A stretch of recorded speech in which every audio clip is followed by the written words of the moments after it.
bonsoir à tous. À la une de ce journal, après 39 ans passés à la tête du Cameroun, le chef de l'État, Paul Biya, âgé de 88 ans, est appelé à se présenter à la prochaine élection présidentielle en 2025. Cet appel des élites de la Léquié suscite une levée de boucliers au sein de la classe politique. Le député SDF Jean-Michel Nité tire à boulet rouge sur une initiative puérile qui, selon lui, cache bien mal les signes d'une fin de règne d'un régime qui a plongé le pays dans une misère indescriptible. D'autres leaders politiques estiment que c'est une instrumentalisation des aspirations profondes des populations à une véritable alternance politique. Vous les écouterez au cœur de ce journal.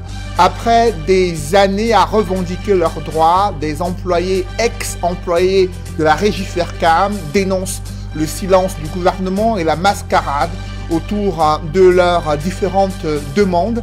Ils attendent déjà des milliards de francs CFA de leurs droits qui n'ont pas été payés jusqu'ici. Certains sont morts sans avoir perçu un copec. Dans quelles conditions vivent-ils? Quel est le point de réclamation? Vous les écouterez dans ce journal.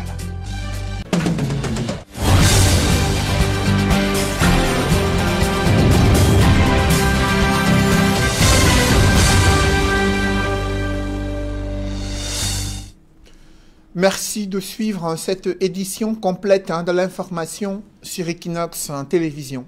D'abord, ce calvaire indescriptible des agriculteurs dans la région du Sud-Ouest, principalement dans l'un des départements bassins agricoles enclavés en raison des routes qui sont impraticables. Les populations déplorent les difficultés à écouler leurs produits agricoles sur des routes complètement délabrées. Les promesses des autorités n'ont pas été concrétisées ces dernières années. Évocation avec Xavier Foka et Mathilde Akemazo. Ces camions embourbés sur cette route n'est pas un cas isolé ici dans la localité de Mbongué. Nous sommes dans le département de la Mémé, région du sud-ouest de Cameroun. Plus grand producteur de cacao dans la région, les agriculteurs de ce département ont pourtant du mal à écouler leurs récoltes à cause de l'état désastreux du réseau routier. À cause de l'état des routes, un verre de riz coûte 300 francs. Il n'y a déjà pas d'argent pour s'acheter à manger. Nous ne pouvons vendre le cacao que nous produisons, les acheteurs ne pouvant accéder aux plantations. Ces routes ont transformé le quotidien des populations du département de la Mémé en véritable calvaire. Une situation qui pourrait dans les prochains jours être un lointain souvenir. Le ministre des Travaux publics a mis à notre disposition de l'argent pour la réhabilitation des tronçons Goa-Bouya, Goa et Kondotiti, en attendant leur bitumage. Rappelons que plusieurs autres localités du sud-ouest et même ailleurs ont cette même réalité de problèmes de qualité d'infrastructures routières. Mettons le cap sur le département du Mungo, là où de nombreux agriculteurs broient du noir, notamment des acteurs de la filière papaye. Ils ont du mal à bénéficier d'un encadrement optimal, à la fois pour améliorer leur production agricole, mais également écouler leur production. Dans quelles conditions travaillent-ils? Quels sont les besoins de ces jeunes agriculteurs qui ont cru aux multiples appels du chef de l'État à croire en la terre? C'est un grand reportage signé Jacquino Molon et Julienne Berthe-Bissaye.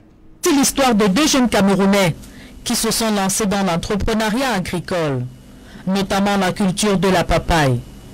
Un fruit produit en abondance dans les villes de Ndjombe, Pendia et Manjo, dans le département du Mungo. En ce mois d'octobre, ils cueillent les fruits de leur récolte à écouler sur les marchés des grands centres urbains. Yaoundé et Douala. Premier obstacle, l'évacuation de leurs produits jusqu'à la route nationale numéro 5. De plus, le mauvais état des pistes rurales renchérit le coût du transport. Vous voyez ici, nous sommes à moins de 5 km de l'axe de la route la nationale numéro 5. Mais sauf qu'une pick-up pour venir ici nous prend 15 000 francs.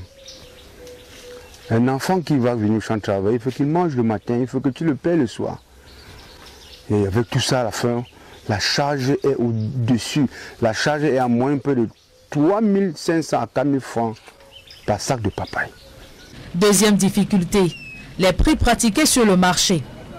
Le coût du sac a connu une chute drastique de plus de 35%. Il y a de cela 15 ans, on vendait la papaye à 25 000 francs le sac de papaye. Aujourd'hui, on talonne le prix de 9 000 francs à peine. Si on avait ce prix d'hier de 25 000 francs, le planteur de plutôt de papaye pourrait travailler, payer sa main d'œuvre et se nourrir confortablement. C'est le maintien, je dis, c'est survivre. On ne vit pas, mais on survit. Nous qui sommes la papaye, on survit parce que ça ne marche pas en fait. Et également, si alors on sort même très tard dans la nuit, 23h minuit, on ne trouve pas dans la voiture pour emporter en grande ville, on donne ça aux femmes qui vont étaler au long de la route là. Et à vil prix, juste pour voir si on peut payer les enfants qui ont travaillé. En se lançant dans la culture de la papaye, ces jeunes entrepreneurs espéraient avoir trouvé une bonne niche d'opportunités pour se faire un peu d'argent, pour subvenir à leurs besoins. Hélas, pour une culture qui exige d'énormes sacrifices. Le véritable travail dans un champ de papaye commence par la pépinière, que vous avez vu tout à l'heure là. Après 45 jours, nous le mettons en place. Chaque 2 semaines, on est au champ avec les désherbages, saclage.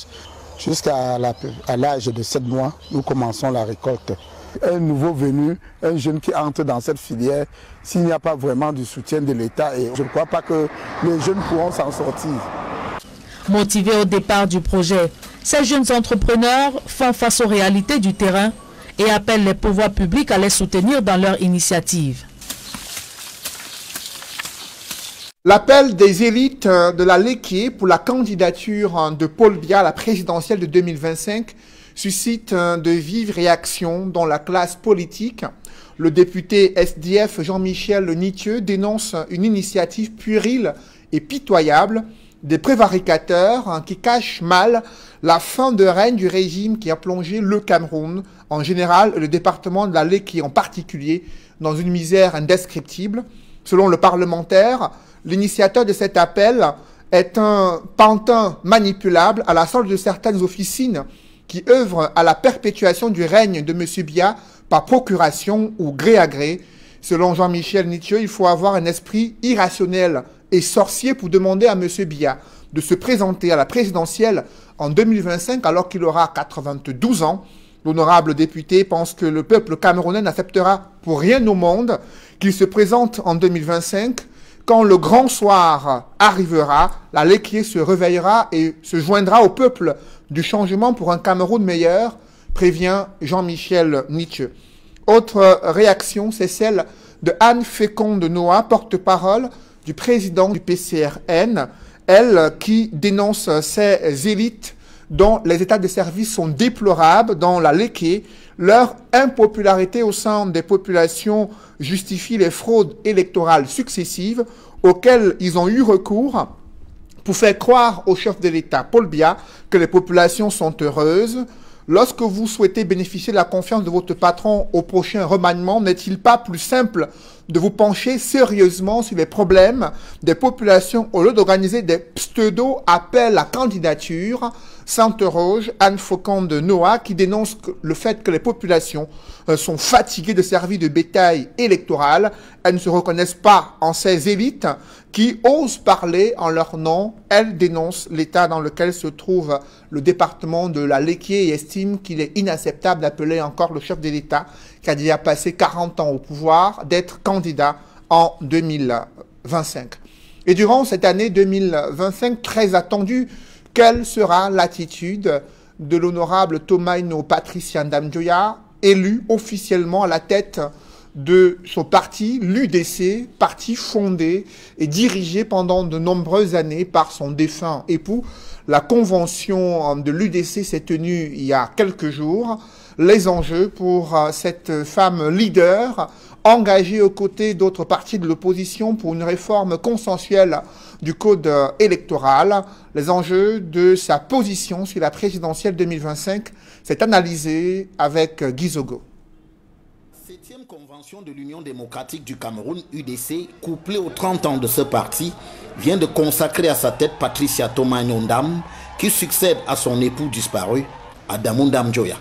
C'est donc que le gouvernail au sein de l'UDC est fermement tenu par le couple Ndam, dont la popularité ne se dément pas au fil des ans, d'abord dans son fief naturel du Noun. Cette grand-messe de l'UDC établit aussi son positionnement au centre, c'est-à-dire sans s'opposer frontalement au gouvernement, puisque le RDPC ainsi que son allié l'UNDP étaient bien représentés à ces assises, mais ce parti ne ferme pas ses portes au MRC, avec qui des passerelles existent. Le secrétaire général du parti de Maurice Kamto l'y représentait à cette convention. Pour autant, faut-il croire que le cœur de l'UDC balance, comme dirait l'autre? Il faut surtout relever dans ce positionnement des engagements clairs pour la réforme du code électoral notamment, depuis une bonne décennie, au point de faire chorus avec d'autres formations de l'opposition, dont le MRC et le PCRN, pour mettre en branle les réformes souhaitées dans le champ politique camerounais. Et même, une pierre est jetée dans le jardin du RDPC lorsque l'UDC appelle sans détour l'UNDP à rejoindre la coalition de l'opposition. Mais au-delà de ces artifices, d'ici à 2025, l'heure des grandes décisions sonnera. En ce moment, l'on mesurera si le parti de Patricia Tomaino Ndam sera à même de composer jusqu'au bout avec les autres acteurs de la coalition de l'opposition.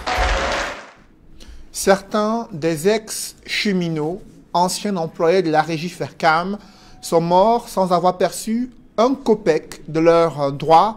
Les survivants aujourd'hui dénoncent les lenteurs administratives et les tracasseries orchestrées autour de leur dossier qui s'évaluent à plusieurs milliards de francs CFA qui n'ont jamais perçu jusqu'aujourd'hui. Comment en est-on arrivé à un tel scandale?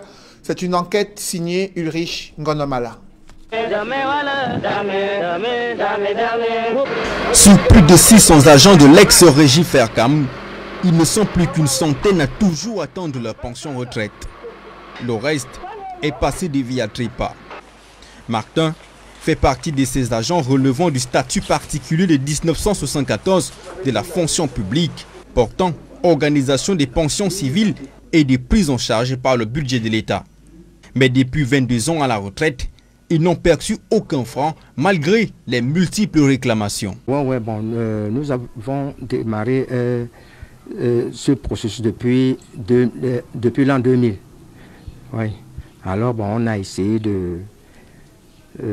on a écrit un peu partout dans les différents ministères concernés, concernant concernant les revendications de nos droits à pension. Seules 2 instances ont accordé suite aux requêtes des ex-agents. Le Sénat et la CONAC en 2018 et 2019 qui appelaient le ministère des Finances à restituer les fonds. À date, la situation est languissante. Fatigué d'attendre, nous-mêmes, moi-même je suis allé à Yaoundé, à la CTPL, puisque la CTPL se trouve à la CNI, au 9e étage, 9e niveau, à la porte 900, on nous a dirigé à la porte 919. Dans ce bureau se trouvait le monsieur qui avait traité même ce problème, au nom de monsieur Amougou Bédia. C'est lui qui avait traité ce problème. Je suis entré dans son bureau, je lui ai posé la question de savoir où en est-on avec le courrier que le ministre vous a adressé. Il dit que non, j'avais déjà terminé avec vous. Quand je voulais sortir, il m'a saisi là, il m'a dit attendez un peu là. Après, il me dit que votre compte là, le compte auquel on avait versé cet argent là, il y a encore 10 millions de francs là-dedans. Je lui ai posé la question, mais mon ami, les 10 millions là, depuis 1999 jusqu'à nos jours, représentent quoi? Il est resté mieux comme une cape. Nous sommes également allés rencontrer un autre résistant. Daniel était conducteur de train dans les années 80. Oh, j'ai vu comme tu vois, vous voyez là, ma femme est même partie. Vous voyez qu'à la maison là, vous voyez que tout est délabré. Ma femme est partie, j'ai vu seule. Et voilà les enfants qui sont là. La femme est partie. Comment je dois faire? Je n'ai plus de revenus. Alors, elle ne pourra plus supporter les mêmes conditions de vie qu'on faisait. Elle est partie.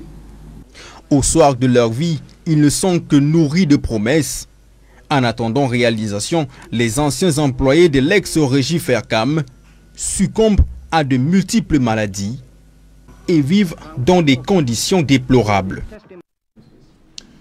Dans le reste de l'actualité, l'armée camerounaise prie pour le repos de l'âme du gendarme Vogo Rigobert Achille, de la petite Carolaise et de toutes les victimes civiles et militaires des atrocités perpétrées par des bandes armées dans les régions de l'extrême nord, du nord-ouest et du sud-ouest. La prière a été prononcée ce jour par le curé de la paroisse Notre-Dame du lac de Messa et aumônier militaire, l'abbé Alphonse Captieux.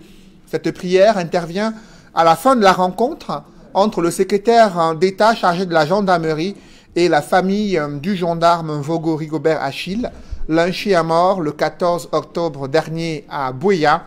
Galax et Toga a présenté à cette famille les condoléances ainsi que le message de compassion du président de la République, chef des forces armées. Le représentant de la famille a exprimé ses remerciements pour cette marque d'attention, de réconfort et de sollicitude. Le ministre délégué à la présidence chargé de la Défense réaffirme l'engagement républicain des forces de défense et de sécurité à tout mettre en œuvre pour protéger en tout temps les populations contre les groupes armés violents opérant dans les régions de l'extrême nord, du nord-ouest et du sud-ouest. C'est la substance d'un communiqué signé du capitaine de vaisseau à Tonfac Ngemo Cyril Serge, chef de la division de la communication au ministère de la Défense.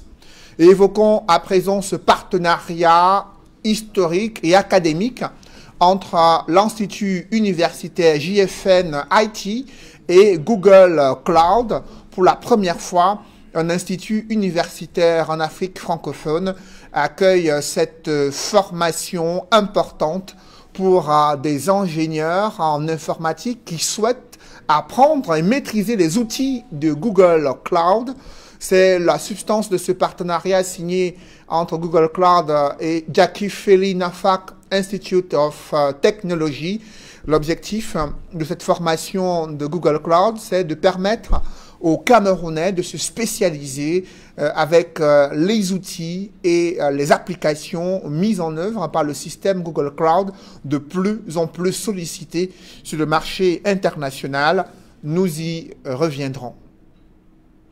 Évoquons à présent cette pénurie de seringues qui inquiète l'OMS dans le cadre de la campagne vaccinale anti-Covid sur le continent africain. D'autres pays confrontés à la réticence des populations à se faire vacciner multiplient des mesures pour les contraindre à pouvoir se donner, aller dans des centres de vaccination afin de pouvoir développer l'immunité collective. On voit tout cela dans ce reportage signé Nadine Yambou. Levée de boucliers au Gabon. La décision du gouvernement de mettre fin à la gratuité du dépistage contre le coronavirus suscite la colère au sein de l'opinion nationale. Des populations dénoncent une volonté manifeste du gouvernement de rendre la vaccination obligatoire, mais surtout y voient un nouveau business de l'équipe dirigeante en place. Désormais au Gabon, pour effectuer un test PCR, il faudra débourser au minimum 20 000 voire 50 000 francs CFA dans les services VIP. Comme alternative aux tests payants, le gouvernement invite les Gabonais à se faire vacciner. Surtout que dès le 15 décembre prochain, le pass sanitaire entrera en vigueur. L'accès aux espaces publics sera conditionné par la présentation d'un test PCR ou d'un carnet vaccinal. D'après les chiffres officiels, seules 128 000 personnes se sont faites vacciner sur une population estimée à 1,8 million d'habitants. Alors que les campagnes vaccinales commencent à prendre un léger rythme de croisière dans certains pays d'Afrique, le continent africain fait face aujourd'hui à une pénurie de seringues. L'OMS évalue à 1 milliard le manque de seringues. Le Kenya, l'Afrique du Sud et le Rwanda sont déjà touchés. Lors d'un point de presse vaccinal, les responsables de l'agence onusienne ont souligné que la plupart des vaccins contre le coronavirus requièrent des seringues particulières. Si rien n'est fait dans l'urgence, l'Afrique devra faire le choix difficile, celui d'opter pour des seringues utilisées pour des vaccins contre les maladies infantiles. S'agissant de la vaccination en elle-même, seuls 5,7% de la population africaine est complètement vaccinée. Selon l'OMS, à peine 5 pays, soit moins de 10% des 54 nations, atteindront l'objectif de 40% de vaccinés avant la fin de l'année. Parmi les États qui se démarquent figurent les Seychelles, l'île Maurice, le Maroc et le Rwanda.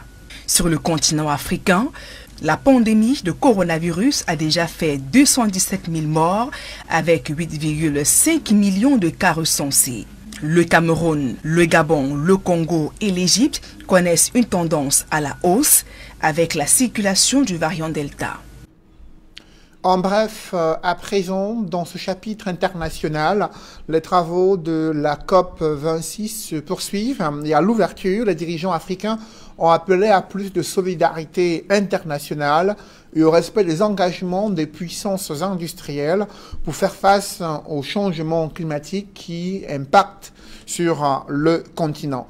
Et en République centrafricaine, l'opposition en serait-il du dialogue républicain dénonçant une situation, dénonçant l'attitude du gouvernement qui, selon l'opposition, ne respecte pas tous les engagements pris au terme de la mise en place de cette plateforme de dialogue républicain.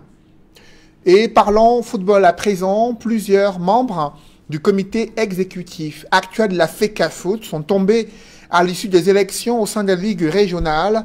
Parmi ces membres influents, on peut citer Joshua Ossi, dont le mandat de délégué dans la région du Sud-Ouest n'a pas été renouvelé alors qu'il occupait le poste de deuxième vice-président de la FECAFOOT. On fait le point avec Emos Fongo et Roméo Ngoula.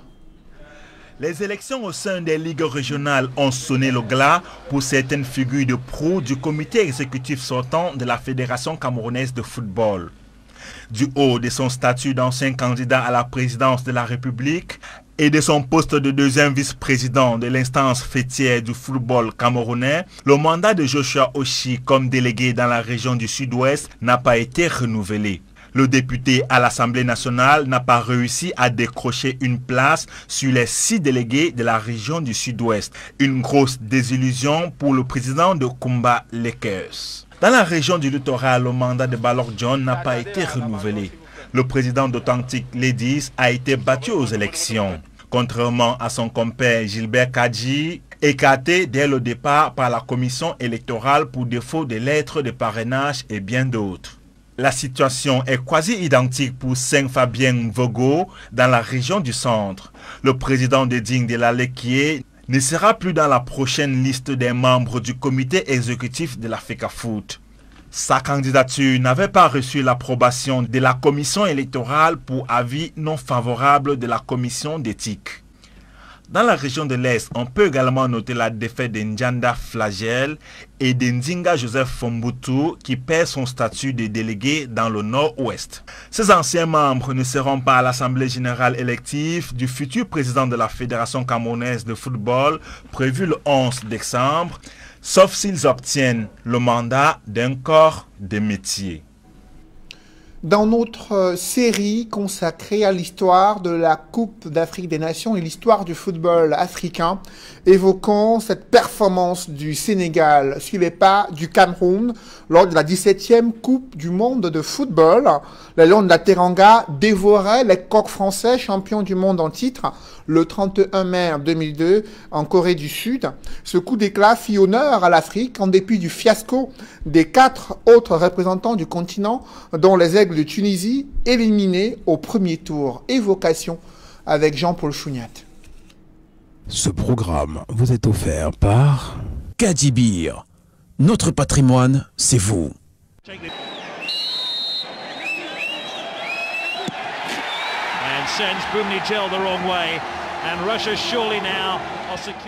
Deuxième sortie des Aigles de Carthage. C'est face au Diable Rouge de Belgique, ce 10 juin 2002, au Oita Stadium. But de Marc Wilmot dès la 13e minute.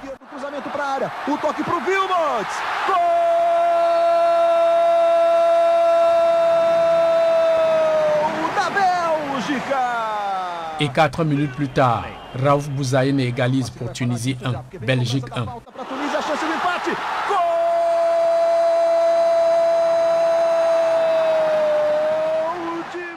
Dans ce groupe assez disputé, personne n'est encore qualifié pour le second tour.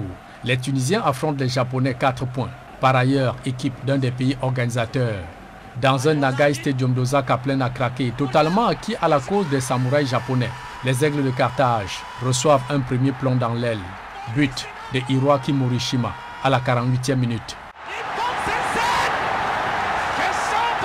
Et 75e minute, Hideyoshi Nakata plante un autre plomb dans la seconde aile des Aigles.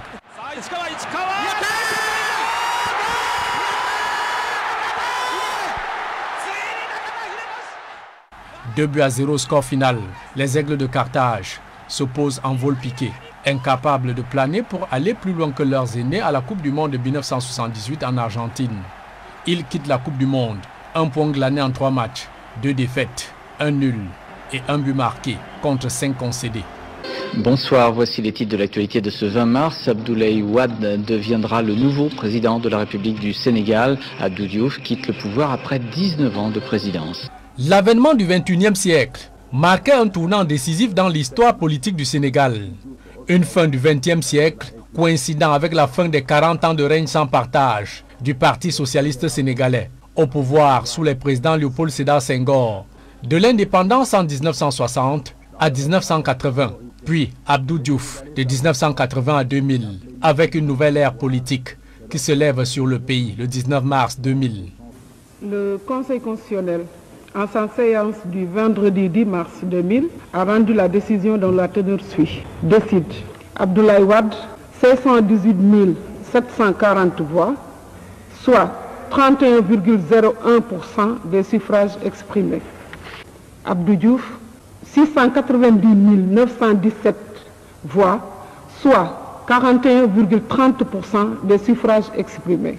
Aucun des candidats n'ayant obtenu la majorité absolue au premier tour, le deuxième tour du scrutin de l'élection présidentielle aura lieu le dimanche 19 mars 2000 en application de l'article 28 de la Constitution.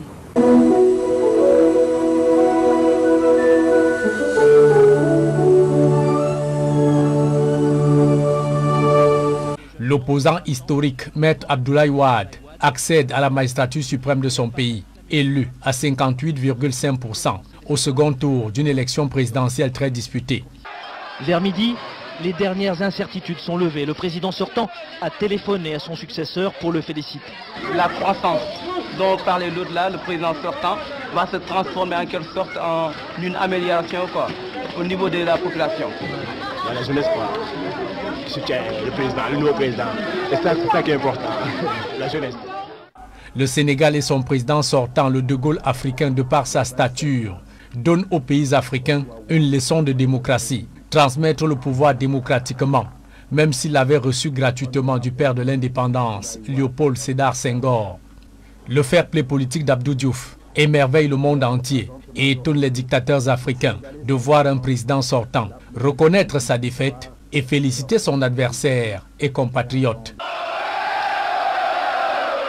Le dépouillement dans les 8500 bureaux de vote est loin d'être achevé, mais déjà les partisans du candidat de l'opposition ont compris. Des milliers de jeunes gens se rassemblent devant la maison d'Abdoulaye Wade, un Wade qui bientôt apparaît pour se proclamer président élu. La fête peut commencer, tandis que le vainqueur étreint son allié Moustapha Niasse, l'ancien ministre d'Abdou Diouf entré en dissidence, sans doute le futur Premier ministre. Aussitôt investi dans ses fonctions de chef de l'État, Abdoulaye Wade réduit la durée du mandat présidentiel de 7 ans à 5 ans et crée le 15 février 2002 la Sénat, entendez la Commission électorale nationale autonome, en lieu et place de l'ONEL, l'Observatoire national des élections.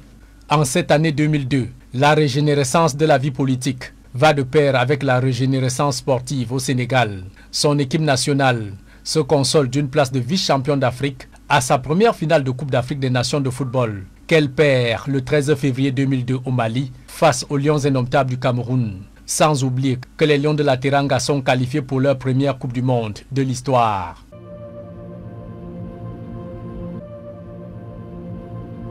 Tiré au sort dans la poule de la France, championne du monde en titre et championne d'Europe 2000, avec sa galaxie de stars, meilleur buteur des grands championnats européens, David Trezeguet dans la Suède, finaliste en 1958 et troisième 8 ans plus tôt, en 1994, aux États-Unis. Le Sénégal fait donc office de petit pousset qui sera bien broyé dans cette 17e Coupe du Monde. L'équipe nationale du Sénégal arrive à la Coupe du Monde Corée-Japon complètement transformée et prête à en découdre avec n'importe quel adversaire sur son passage. Pour une fois dans l'histoire du football, une équipe africaine, le Sénégal, qualifiée au deuxième tour en battant un match d'ouverture, une équipe championne du monde, la France, parce qu'on va jouer au ralenti jusqu'en 89e minute pour marquer le but final.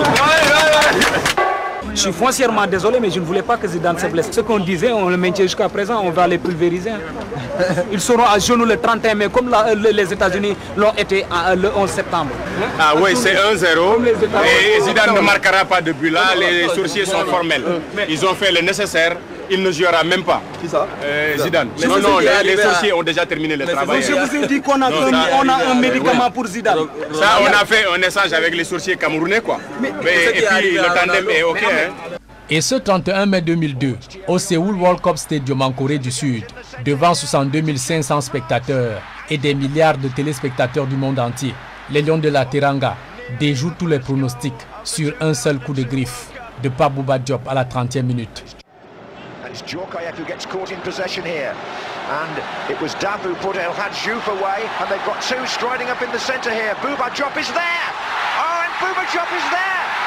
And Senegal had scored the first goal of the 2002 World Cup. After half an hour's play, Papa Bouba Diop. Oh. Just look at this celebration.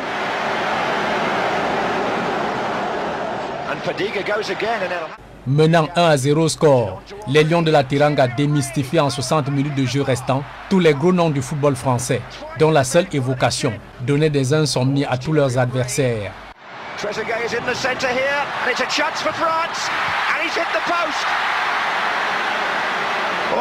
Minimisés au départ, les grands Lions de la Teranga se gavent du bon coq gaulois. Toute la planète foot n'en croit pas à ses yeux que les Lions d'Afrique, sans complexe, viennent de dévorer tous les gros coqs gaulois champions d'Europe et champions du monde en titre. And Fadiga showing a little bit of trickery and hits the bar. Fine effort. Trezeguet closing in. The 2002 World Cup starts with a stunning result. Senegal have beaten the world champion. C'est la liesse populaire dans les rues de Dakar et dans toutes les autres villes du pays au coup de sifflet final. C'est comme si c'était le match le plus important de la Coupe du Monde, quoi. Nous savons que nous avions de valeureux lions sur le terrain et nous avons gagné. Le coq ne peut pas tuer un lion.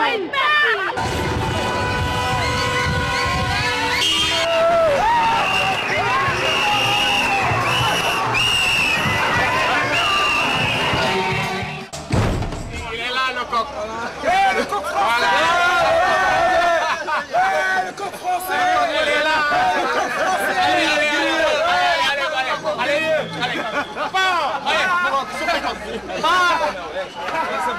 C'est Zidane, le coq. C'est Zizou. C'est Zidane qui avait dit que le Sénégal était le gâteau de la Coupe du Monde. Maintenant, on lui montre que lui, c'est le coq de la Coupe du Monde. Voilà, et le coq est pendu. Le premier lion du Sénégal, Maître Abdoulaye Wade, sort du palais de la République, communier avec ses compatriotes pour cette domination historique de l'élève sur le maître français. Aujourd'hui, en battant l'équipe qui est championne du monde, le Sénégal est championne du monde.